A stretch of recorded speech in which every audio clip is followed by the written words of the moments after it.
Back to school for a lot of kids today. Right now at 6:03, KCTV5 is your school authority, and this morning kids in the Olathe School District will head back to class for a new school year. There will be COVID-19 protocols in place, like wearing masks in the buildings, but the community, they're ready to hear that school bell ring. Yeah, there is still excitement, of course, even though this year will once again be a little different. Let's go to Taylor Johnson now this morning. She is live at Oregon Trail Middle School.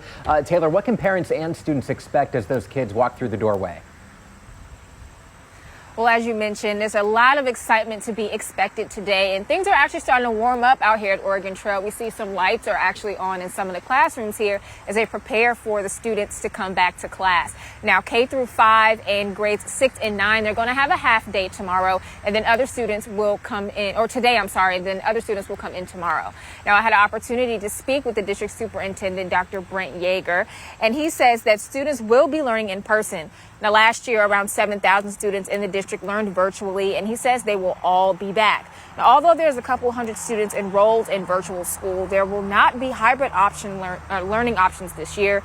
He tells me this is due to action taken by the Kansas legislature.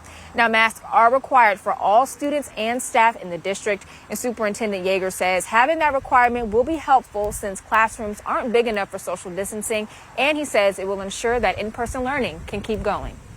When all of our students are masked, we won't spend much time contact tracing and doing those kinds of things because, at least in Johnson County, their belief is that that will keep our students and our staff as safe as possible.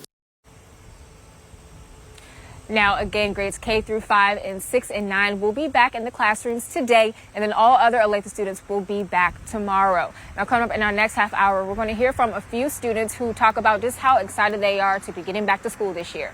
In Olathe, Taylor Johnson, KCTV5 News. Yeah, all the back to school feels. I remember that. Yeah, there's that nervousness and the excitement. Wishing them the best today as they head off probably to the bus stop here very, very soon. Yeah. It's